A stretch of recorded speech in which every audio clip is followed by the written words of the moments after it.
Hello, my name is Joel Rojas, and I am from the Dominican Republic chapter of Given. And today we're going to be speaking about a very interesting topic and one that has been gaining force since COP15, and now is one of the main topics that is going to be discussed in the upcoming COP16 in Cali, Colombia.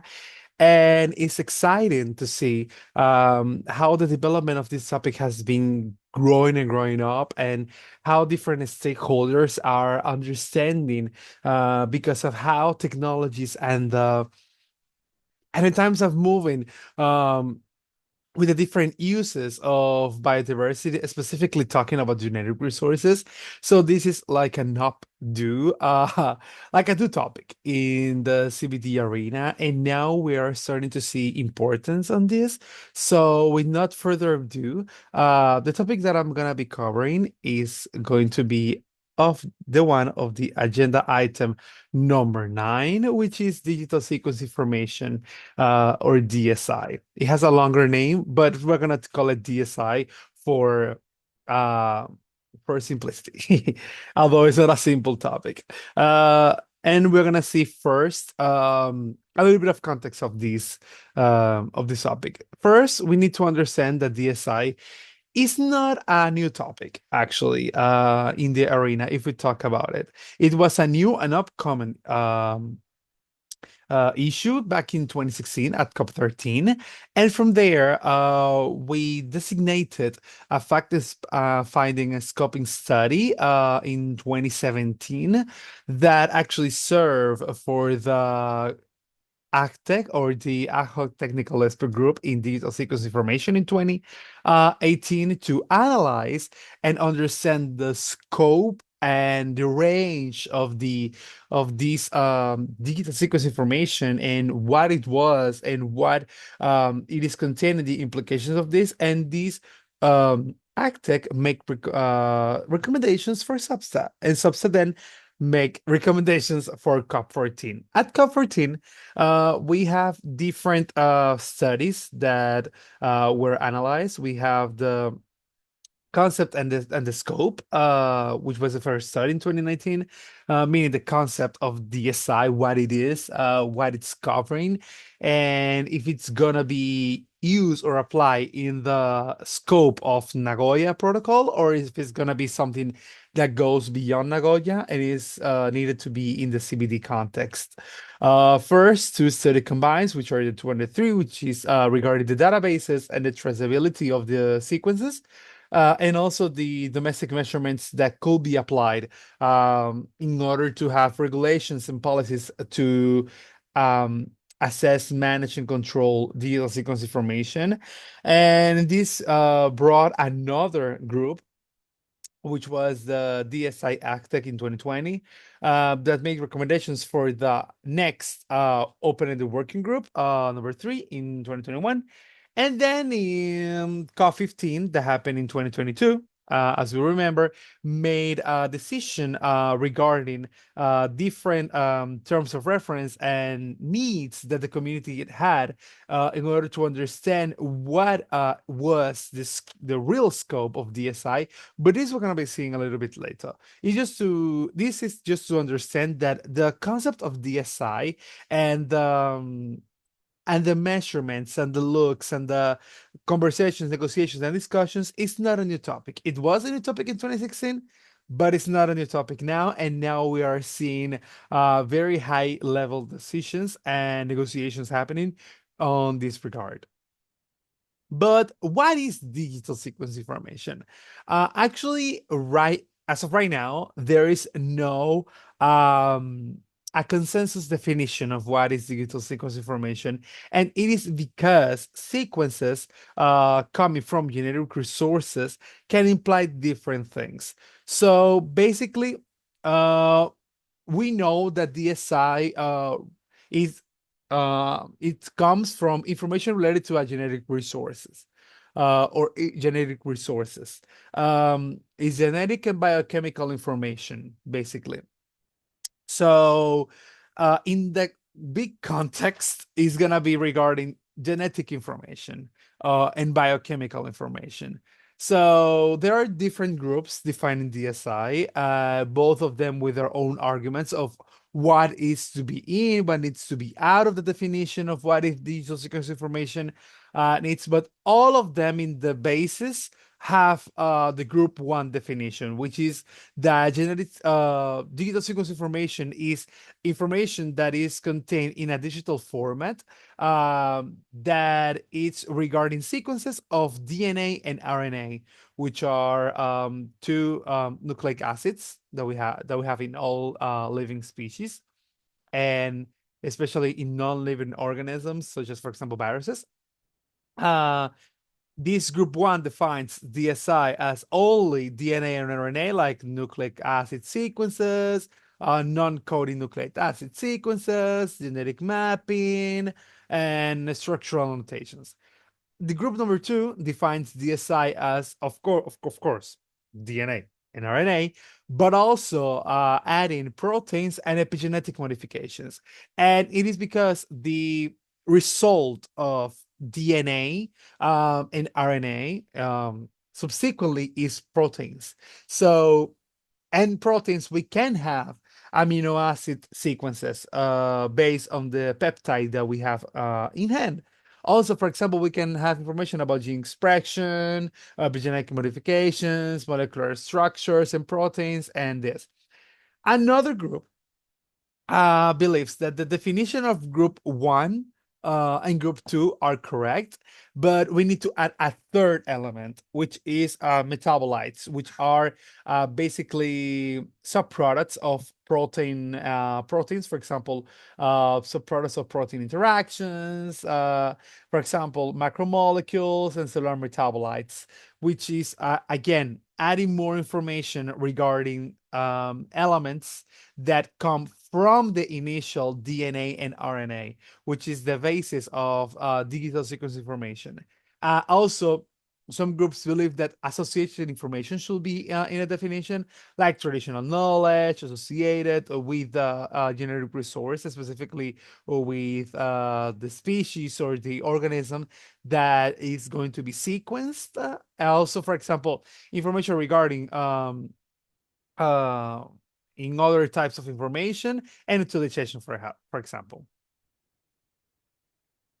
So how DSI comes to exist? So basically, we take information from a natural cell, from any organism. It could be from a prokaryotic organism or a eukaryotic organism. Also from viruses, we take DNA information, and we take this DNA or RNA in some cases, and we sequence this. And then we put this sequence information, meaning the structure of this DNA. We define it in digital format with, for example, letters for adenosine, guanine, cytosine, thymine, and then that is the basis of DNA and RNA with uracil as well. Proteins with the different amino acids, the 20 amino acids that we have. So we sequence our DNA, our RNA, and protein as well. We can sequence it using mass spectrometry. And with this, we put this information in a database, basically. This information right now, for example, it exists in several public and private databases, but we have four major databases at the moment. Two of those are in the USA, which are GeneBank, which I could say is if not the biggest database of genetic information globally. We have Camera, which is a genomic database. We also have one in Europe, which is EMBL, and we have another one in Japan, which is DDJB. So this information is then stored in these databases and is publicly freely accessed for any research institution, businesses, and organizations that want to use this data for analysis. But not only this, also for development of different products. For example, you can use it to have commercial value. But not only this, you can also use, for example, for research. So maybe institutions are using this information to analyze, for example, relationship between a species, evolution. Some companies use it for pharmaceutical use, maybe for cures, vaccines, etc.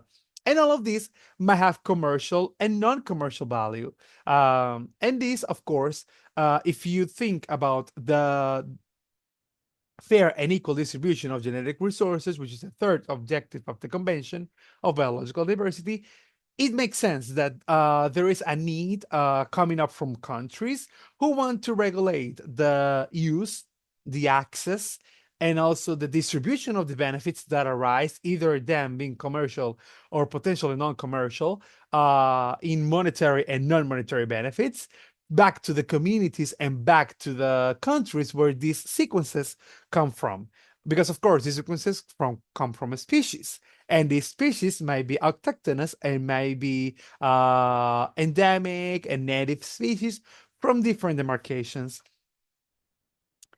So basically, again, this is basically the scope of genetic resources and digital sequence information coming from genetic resources, which is that from the genetic resource, we can extract DNA and RNA, which is the nucleotide sequence data.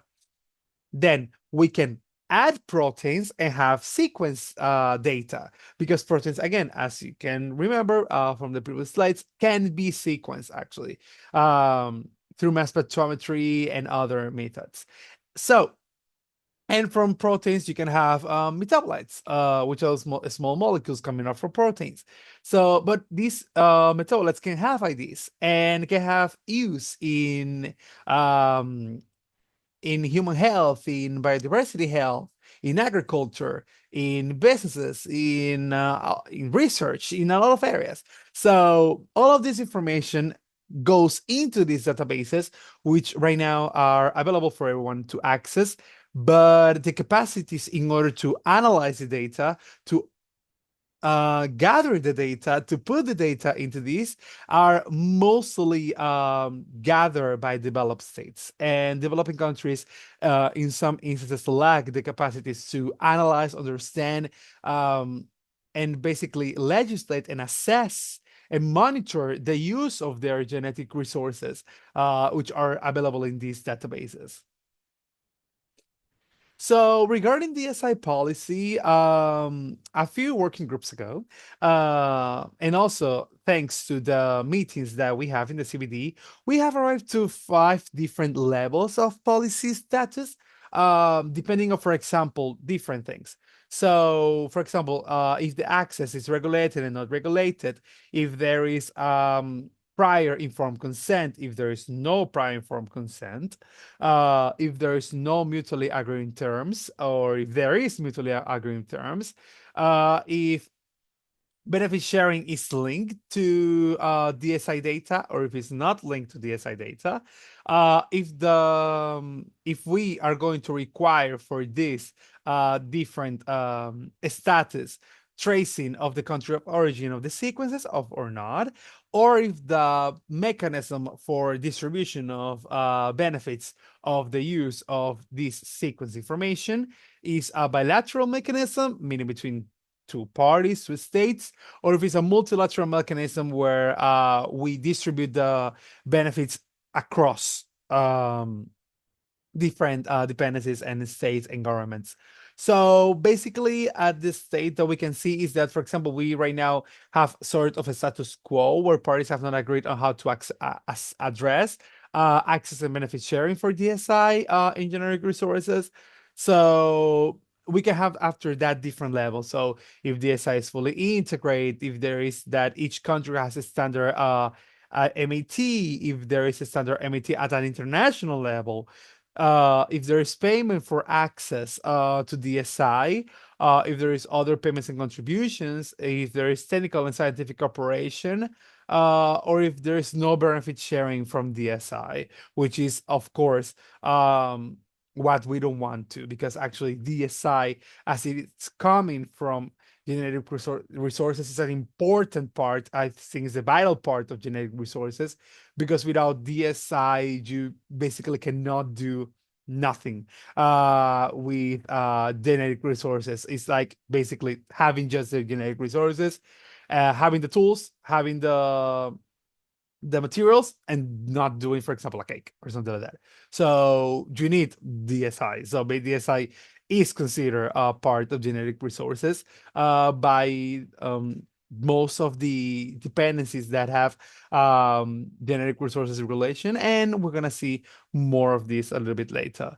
So DSI and Substa. So I put here that there is no documents because actually when you go is basically recommendations from the working group, not exactly from Substa, but actually we have two documents actually that are gonna be used for the latest COP.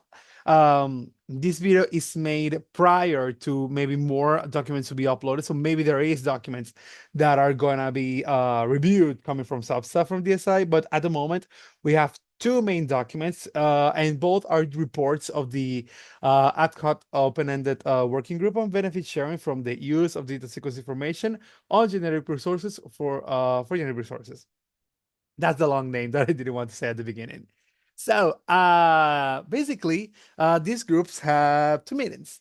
And the document that is mostly going to be reviewed and that contains most of the main issues that we are going to be facing at COP16 are contained in the second meeting. In the document containing the second meeting, which is this one, the CBD WGDSI 2.3. So basically, one of the issues and one of the discussions and negotiations that we're gonna be seeing is basically the operationalization of a multilateral mechanism for the distribution of the benefits that come from the SI, including a global fund. Basically, in simple words, what parties are trying to agree on is to have a multilateral mechanism of benefit sharing where if there is an access and utilization of genetic resources from one demarcation or from one jurisdiction, it can be inserted into this multilateral mechanism of distribution of benefits in a global fund, which still we don't understand which is going to be this fund, and from there, we can reimburse and allocate funds for different purposes. That's the main, let's say, negotiation and discussion that we're gonna have in COP16 in these matters. And as you can see, it's a document full of brackets because right now countries are trying to agree if we're gonna be, for example, allowing all commercial use, all use, for example, or if it's gonna be only commercial use, or if it's gonna be all commercial use of digital sequence information that is gonna be inserted in this multilateral mechanism. And right now, for example, there is also issues for the fund because right now we need to understand if this fund is gonna be a fund that is going to be created just for this multilateral mechanism for DSI. If this fund is going to be inside the hypothetical global biodiversity fund that is intended to be developed also, for example, in this COP, or if this is going to be a fund that is going to be inside other financial mechanisms that the CBD uses, for example, the GAF. But the problem is that, for example, it will require a significant amount of people specialized for the triggers of how to initiate the process of benefit sharing on the distribution of these benefit sharing that comes also for the allocation of the funds that are going to be coming up. If, for example, we want to have a special database that is used for the genetic information for all parties, for example, and if this is going to be inside actual and current mechanisms of databases that the CBD has, like, for example, the clearinghouse mechanism for the Nagoya protocol, for example. We have one that you can store, that parties of the Nagoya protocol store information regarding their access and their, for example, contracts and agreements in the use of generic resources. If we're going to have this for DSI as well, is another negotiation that is going to be happening. So basically, for example, development of these fund and who is to give to the fund, there are four different options, as you can see here in the screen, which are basically if there are sectors that are identified, which are key users of DSI information, and if they are going to be just the ones that are going to give funds to this mechanism, or if there is other industries that can be added, or and saying that this is just an indicative list of parties that are going to be contributing, parties, businesses, organizations, etc., that are going to be given this. And also, for example, talking about parties, which parties are going to be given to this multilateral mechanism, if they are going to be just developed states, or if it's going to be all countries that have to give to this global fund on DSI. This is another one of the discussions that is going to be held in Cali in the next few weeks, as of now. For example, there is also negotiations regarding the databases, and if these databases should provide, for example, information of the country of origin of the access, and also the regulation and regulatory mechanisms that follow the introductions and um, insertions of information into these databases and submissions, of course. So if we're gonna require these submissions to held the permissions that from the countries of origin in order to prevent, for example, biopiracy and other forms of um, uptake of information without regulation or permission. If, for example, these databases should be open access, or if there should be compliance with national and international obligations respect of the use and of genetic resources regarding digital signals information, if it's going to be restricted, for example, the academic institutions and either public or private to make monetary contributions to the fund and to the use and the research in this. So these are also other conversations and negotiations that are going to be held in the CBD arena in the next few weeks regarding DSI. And all it is, we're gonna have different negotiations regarding the disbursement of the funds, how we're gonna be distributing the funds. And if it's going to be, for example, in country-driven processes only, if it's going to be, for example, community-driven also, many communities will be able to apply for these funds in order to assess, to analyze, to research, to improve their knowledge on, for example, and their protections on genetic resources, for example, in traditional lands, in local communities, in vulnerable communities, and etc. Also, for example, if they are gonna be giving this to parties, uh, if they're gonna just give the money directly to parties, and parties will be basically required to give bills and receipts of how they're using this.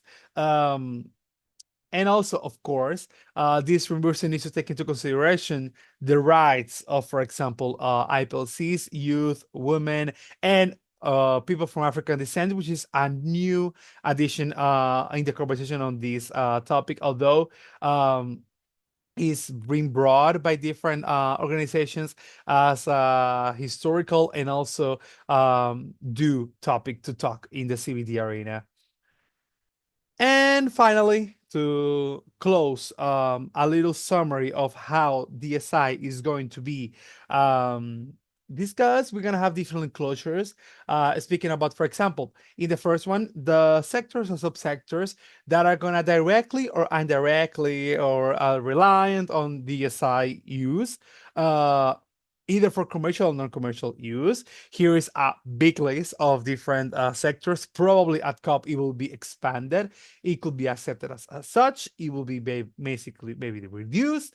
We're gonna see how the discussions are gonna be, and we're gonna follow these discussions to ensure that sectors who benefit mostly from DSI are in this list. Although it could be an indicative list, and countries could be free to add or remove different users depending on, for example, their national interests, their national identified issues, and identified businesses. So again, the enclosure B, for example, will be used for allocation formulas for this reimbursement of the fund. The C is going to be the terms of reference for another expert group that is going to work specifically on the allocation methodology, how we're going to allocate the funds in the different processes that the parties agree. And other factors to be considered in DSI are going to be also contained in the enclosure D, which are cross mentioned in the main DSI document. So this will be the final summary of the DSI topic.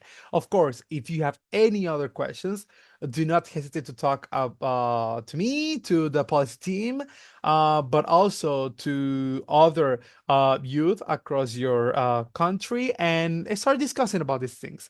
So we can come up with a potential, with a solution and a position probably for the for these contested elements, and to raise the importance of have these policies to ensure that the use, the access, the and the potential commercialization of our genetic resources that is, for example, placed into these databases in the form of DSI is fair and equally shared across sectors, including and of course highlighting IPLC's women and youth. So with this, I would like to finish this presentation, and thank you so much for your time to listening. Bye bye.